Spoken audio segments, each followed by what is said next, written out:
ओम शांति। Advance party book part 19। Part 18 में हमने दादी जी और वतन का संदेश सुन रहे थे, तो उसे आगे कंटिन्यू करते हैं। आगे बाबा ने सुनाया, दादी बच्चे के रूप में जाएंगी, अभी तो वतन में थी। दादी जहाँ जन्म लेंगी उसके माँ बाप बहुत भक्ति भावना वाले हैं और बड़ी आयु वाले हैं। उनको बच्चा होने की कोई संभावना भी नहीं है। जब गर्भ में हलचल होगी तो माँ ऐसा अनुभव करेगी कि कुछ होने वाला है। वे ऐसे समझेंगे कि भगवान ने कोई अवतार भेजा है, बच्चा नहीं अवतार भेजा है। इस रूप से दादी एडवांस पार्टी को, साइंस वालों को और आप ब्राह्मण आत्माओं को तीव्र पुरुषार्थ करने की सदा प्रेरणा देती रहेंगी। बाबा गले से लगे दृष्टि दी और दादी हम सबके बीच से वतन से चली गई। हमसे भी दादी ने पूछा, कैसे हो? दादी जानकी के लिए पूछा, कैसे हैं? भारी तो नहीं हो गई हैं? बाबा ने कहा, सभी को मेरा रूप समझकर सम्मान देना और स्वमान के अधिकारी बनाना। ऐसे दादी जानकी से खास मिली, मेरे से भी मिली और मेरे से कहा, तुम सभी का हालचाल पूछती रहना।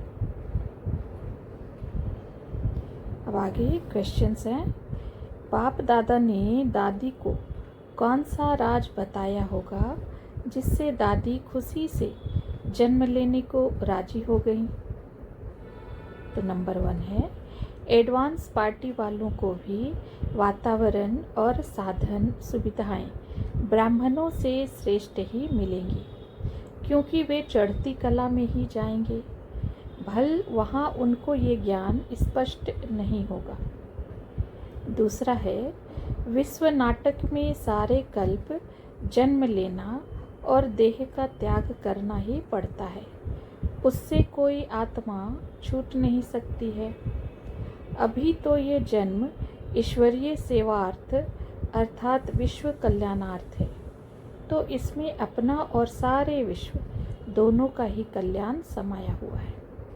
ये संकल्प करने की भी आवश्यकता नहीं है कि हमको जन्म न लेना पड़े या हम जन्म न लें।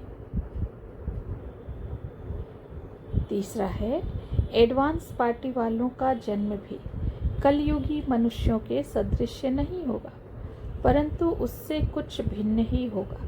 अर्थात उनको जन्म देने वाले परिवार बहुत विकारी नहीं होंगे, नाम मात्र संतानोत्पत्ति के लिए विकार में जाएंगे।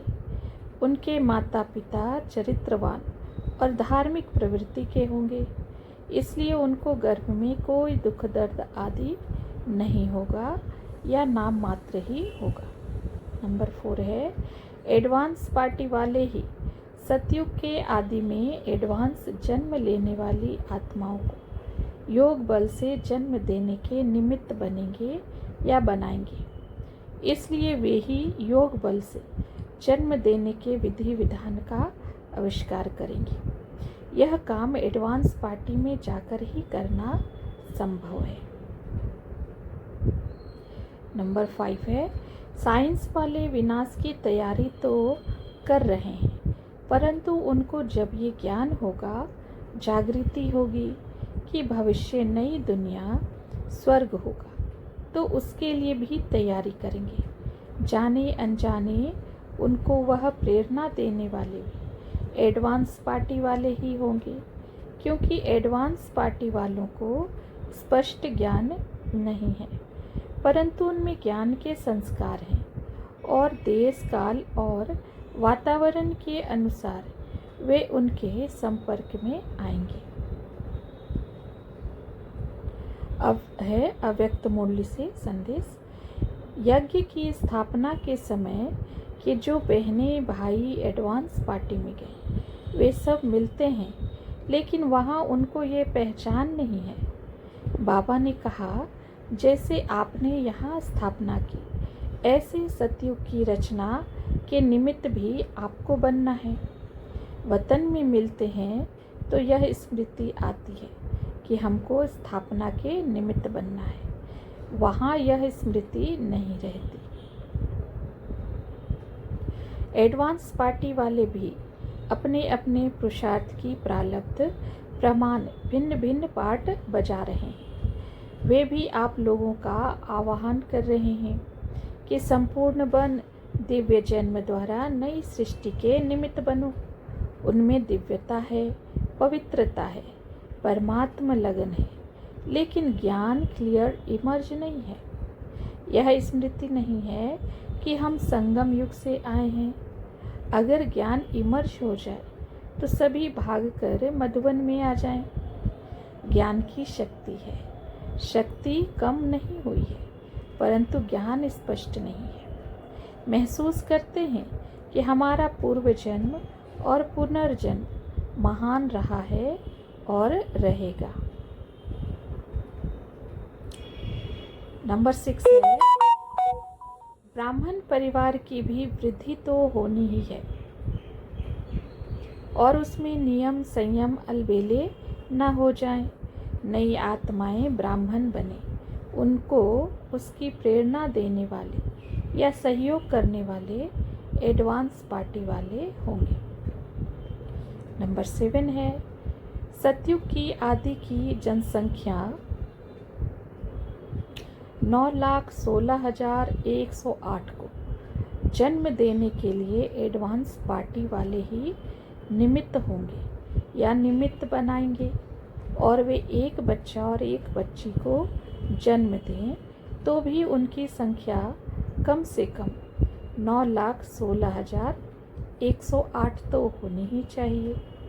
इसलिए एडवांस पार्टी में आत्माएं जाएंगी अवश्य, तब तो नई दुनिया की स्थापना का कार्य पूरा होगा। नंबर 8 है, सूक्ष्म वतन में रहकर सेवा करने का पाठ एक ब्रह्मा बाप का ही है, क्योंकि वे शिव बाबा के माध्यम हैं। इसलिए ब्रह्मा का आदि से ही सूक्ष्म में साक्षात्कार होता रहा है। परम धाम का गेट भी शिव बाबा के साथ ब्रह्मा बाबा को ही खोलना है। उनके पहले कोई आत्मा परम धाम कैसे जा सकती है? इसलिए अभी जो शरीर छोड़ते हैं उनको एडवांस पार्टी में जाना ही है। समय आपका इंतज़ार कर रहा है। आप समय का इंतज़ार नहीं करना, आप समाप्ति के समय को जितना समीप लाना चाहो ला सकते हो। समय आने पर तैयार हो जाएंगे, यह आप ब्राह्मणों का संकल्प नहीं हो। आप समय को समीप लाओ। समाप्ति के समय को समीप लाना अर्थात स्वयं को संपन्न संपूर्ण बनाना, क्योंकि बाप दादा अकेले तो नहीं जाएगा, बच्चों सहित जाएगा। आगे है नंबर 9, एडवांस पार्टी वालों का जन्म भी कर्म बंधन का नहीं कहेंगे, कर्म बंधन और सेवा के संबंध का ही कहेंगे। कर्म बंधन तो नाम मात्र ही है, मुख्य है सेवा का पाठ, सेवा का बंधन, वह पाठ भी बजाना ही होगा। नंबर 10 है, बाप दादा ने दादी को अवश्य कहा होगा कि यदि आपको बाबा वतन में रखता है तो ब्राह्मण आत्माएं जिनको आपसे अति प्यार है वे आपको ही याद करने लगेंगी और शिव बाबा भूल जाएगा, जिससे उनका अहित ही होगा, क्योंकि आत्मा पावन एक शिव बाबा की याद से ही बनती है। इस संबंध में साकार में भी बाबा ने अनेक प्रकार से महावाक्य उच्चारण किए हैं। नंबर 11, बाबा ने दादी को वह परिवार भी दिखाया होगा जहां उनको जन्म लेना है। इसलिए उस परिवार की भक्ति भावना को देखकर और जो कर्तव्य दादी जी को करना है उसके अनुकूल वातावरण को देखकर दादी जी ने जन्म लेना स्वीकार किया होगा।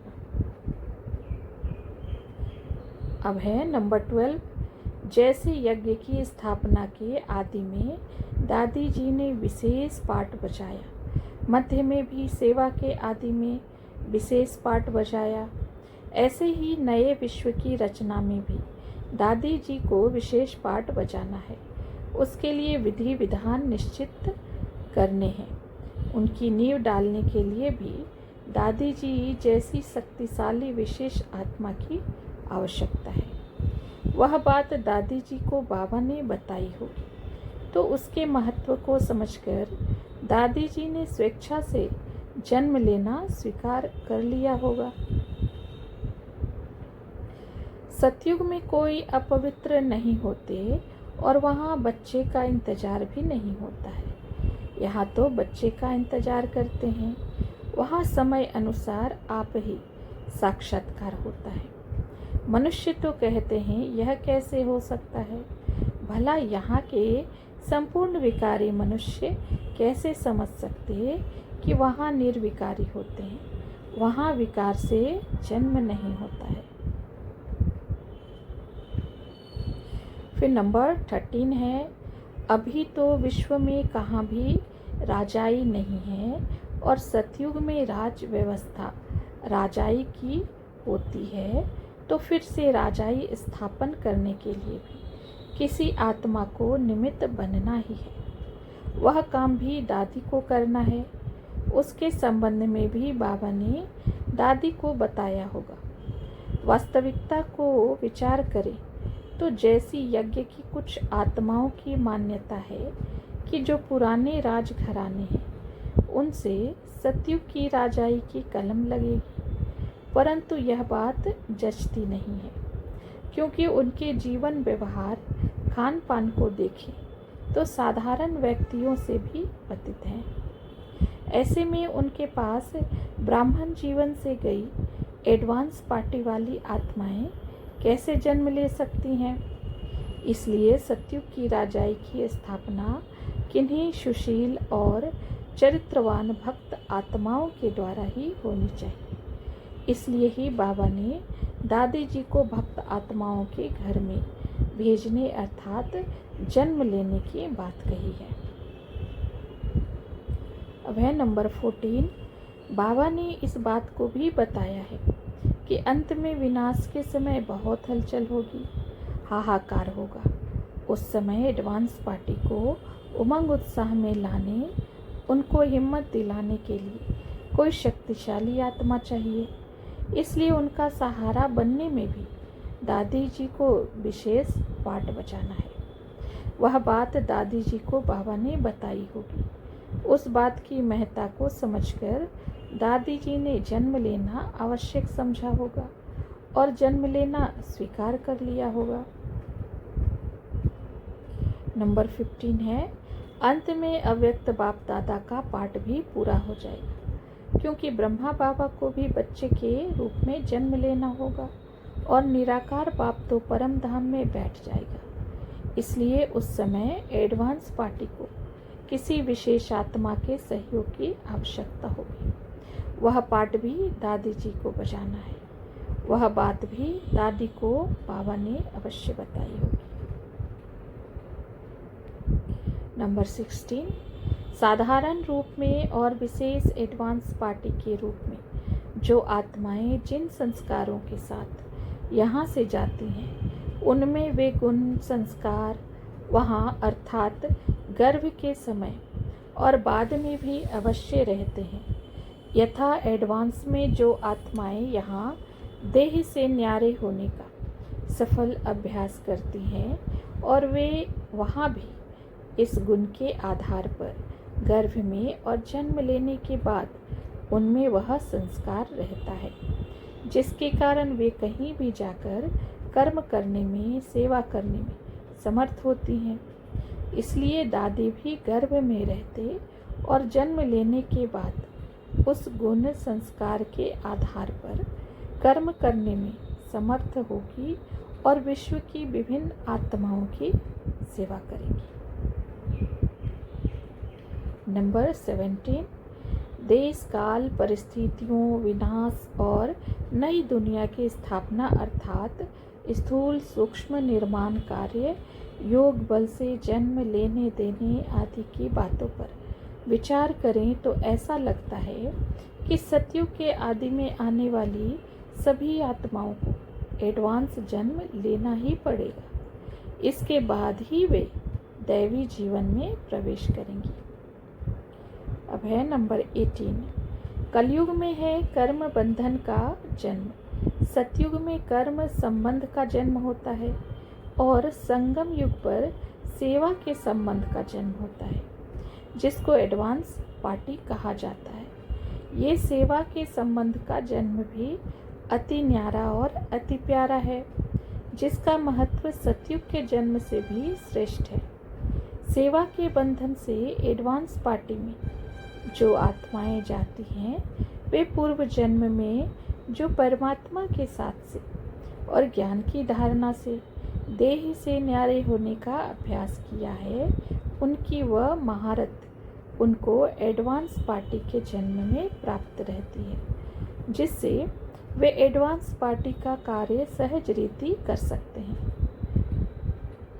27/9/2007 के अव्यक्त संदेश में भी बाप दादा ने इस सेवा के संबंध के जन्म को विशेष बताया है। अब है नंबर 19। विश्व सेवा के आदि के समय यज्ञ से कोई भी बाबा को छोड़कर सेवा के लिए जाना नहीं चाहता था, परंतु जब यज्ञ में आवश्यकता हुई और बाबा ने सेवा के महत्व को समझाया तो सभी सेवा के लिए दिल से गए। ऐसे ही बाबा ने जब दादी जी को एडवांस पार्टी में जन्म लेकर एडवांस कार्य के महत्व और आवश्यकता को अनुभव कराया होगा, तब दादी स्वेच्छा से एडवांस जन्म लेकर एडवांस कार्य करने के लिए जाने को तैयार हो गई होंगी। ये सब बातें दादी जैसी ज्ञानी योगी आत्मा की बुद्धि में पहले से भी अवश्य होंगी, परंतु समय अनुसार ऐसी बातें मर्ज हो जाती हैं, जो समय पर बाबा को स्मृति दिलानी पड़ती है। जैसे हनुमान के विषय में भी गायन है कि उनको स्मृति दिलाने पर अपनी शक्ति का एहसास होता था और वे असंभव लगने वाला कार्य भी संपन्न कर लेते थे। वह नंबर 20। एडवांस पार्टी और योग बल से जन्म। एडवांस पार्टी वाली कुछ आत्माएं योग बल से जन्म देने की प्रथा अर्थात विधि विधान का आविष्कार भी करेंगी, उसका विकास भी करेंगी और सतयुग की प्रथम जनसंख्या की कुछ आत्माओं को जन्म भी देंगी और संबंध संपर्क से और आत्माओं को भी तैयार करेंगी, जो सतयुग की प्रथम जनसंख्या को योग बल से जन्म देने में समर्थ होंगी।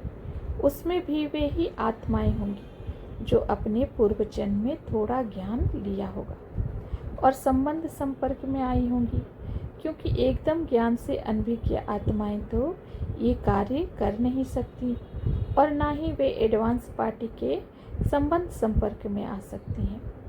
इस कार्य में भी दादी जी अवश्य अग्रिम भूमिका निभाएंगी।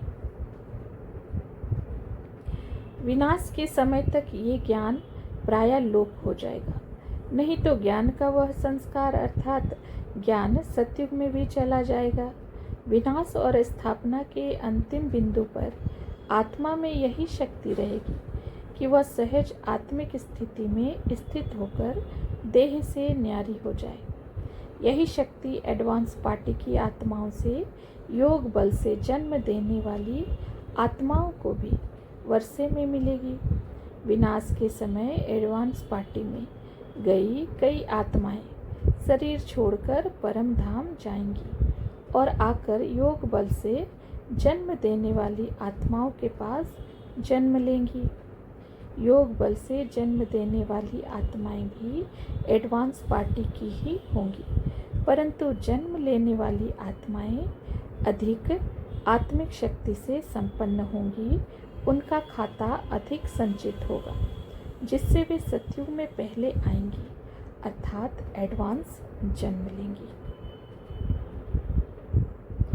जो आत्माएं एडवांस पार्टी में जा रही हैं या जाएंगी, वे स्वयं अपने माता पिता को तैयार करेंगी जो उनको योग बल से जन्म देंगे। इसलिए वे जहाँ जन्म ले रही हैं या लेंगी, वे आत्माएं जाने अनजाने ज्ञान के संपर्क में अवश्य आएंगी और ज्ञान के प्रचार प्रसार में सहयोगी बनेंगी। विवेक कहता है कि एडवांस पार्टी में ऐसी कम से कम 9 से 10 लाख आत्माएं अवश्य जानी चाहिए, जो जाकर अपने माता पिता को तैयार करे, जो सत्युग की प्रथम जनसंख्या को योग बल से जन्म दे सके। नंबर 21, इस विश्व नाटक के विधि विधान अनुसार जिस आत्मा ने जिस समय जो पाठ कल्प पहले बजाया है, वह समय आने पर उसको बजाए बिना रह नहीं सकती। उसको उसके लिए संकल्प अवश्य आएगा। वह बात दादी जी के संबंध में अवश्य लगेगी। ड्रामा के विधि विधान अनुसार जिस आत्मा का जिन आत्माओं के साथ संबंध है, हिसाब किताब है, उनके अनुसार उन आत्माओं के साथ संबंध जोड़ने, हिसाब किताब को पूरा करने बिना रह नहीं सकती। उसके लिए उसको उसके संपर्क में आना ही होगा। जिन आत्माओं के साथ आत्मा ने कल्प पहले पाठ बजाया था, ड्रामानुसार समय आने पर उन आत्माओं के साथ पाठ बजाए बिना रह नहीं सकती। इस विधि विधान के आगे आत्माओं की तो ताकत क्या, परमात्मा का आकर्षण भी आत्मा को बांध नहीं सकता। आत्मा उस पाठ को बजाने उन आत्माओं के साथ अवश्य जाएंगी। इसके अनुसार दादी ने भी जो पाठ कल्प पहले बजाया था, जिन आत्माओं के साथ बजाया था, वहाँ जाने के लिए सहज ही राजी हो गई होंगी।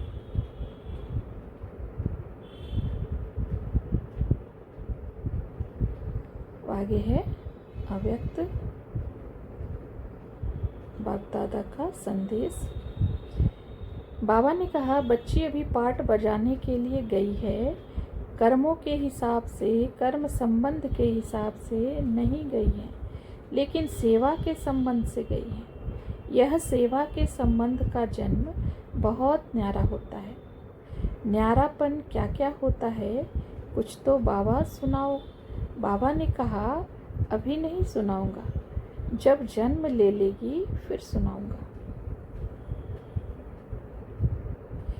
मेरा सबसे बढ़िया अनुभव लास्ट में शरीर छोड़ते समय का था। मेरी इच्छा थी कि मैं कर्मातीत अवस्था का अनुभव करूं। मुझे पता पड़ रहा था कि मैं जाने वाली हूं, परंतु बोल नहीं सकती थी। एक तो नष्टो मोहा स्थिति क्या होती है, जीवन में रहते जीवन मुक्त स्थिति का अनुभव कर रही थी। अपने शरीर को, दादियों तथा सभी अनन्य भाई बहनों को साक्षी होकर देख रही थी। अंत समय शरीर की जो फीलिंग थी, उससे भी बिल्कुल न्यारी हो गई। वह बहुत अच्छा अनुभव था। आप सभी भी ऐसा पुरुषार्थ करो जो ऐसे कर्मातीत स्थिति के अनुभव में शरीर छूटे।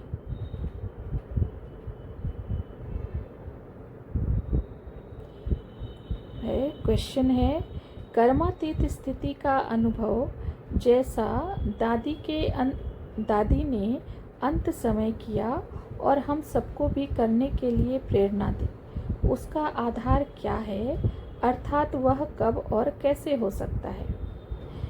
कर्मातीत स्थिति के अनुभव और अंत समय वह स्थिति रहे, उसके लिए एडवांस स्टेज बनानी होगी, अर्थात योग द्वारा पुराने खाते को खत्म करना, विश्व नाटक के यथार्थ ज्ञान को समझकर साक्षी होकर पाठ बजाते हुए देह से न्यारे होने का सफल अभ्यास करना और नए विकर्मों अर्थात पापों से बचना अति आवश्यक है।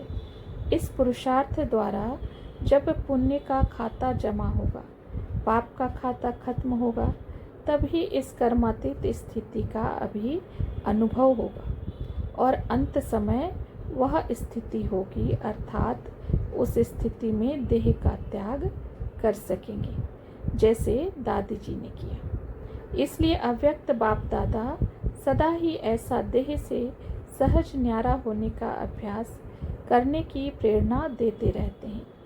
उसका मुरली के बीच में अभ्यास भी कराते हैं और उसके विषय में महावाक्य उच्चारण करते रहते हैं। अब जो करेगा सो उसमें सफल होगा और वही ऐसा अनुभव कर सकेगा, अर्थात उस स्थिति में देह का त्याग कर सकेगा। अब है कर्मातीत स्थिति के अनुभव के लिए। विकर्मों का खाता पूरा खत्म हो, सुकर्मों का खाता भरपूर जमा हो। सर्वात्माओं के प्रति शुभ भावना और शुभकामना हो, जिससे अंत समय उनकी भी हमारे प्रति शुभ भावना शुभकामना हो, उनकी दुआएं हमारे साथ हों।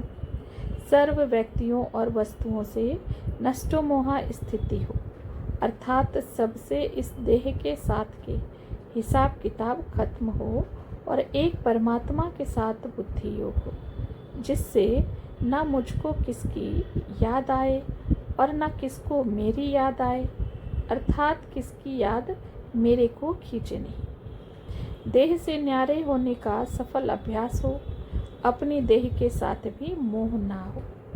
वतन में रहते जीवन मुक्त स्थिति में बहुत न्यारी और प्यारी अवस्था थी। अभी बाबा ने मुझे शरीर में भेजा है, लेकिन मैं उस भान से न्यारी हूँ। बाबा इसका राज आपको बाद में सुनाएगा कि मेरा जन्म कैसे न्यारा है। ये बाप दादा का संदेश है दादी जी को भोग के समय। अच्छा, ओम शांति।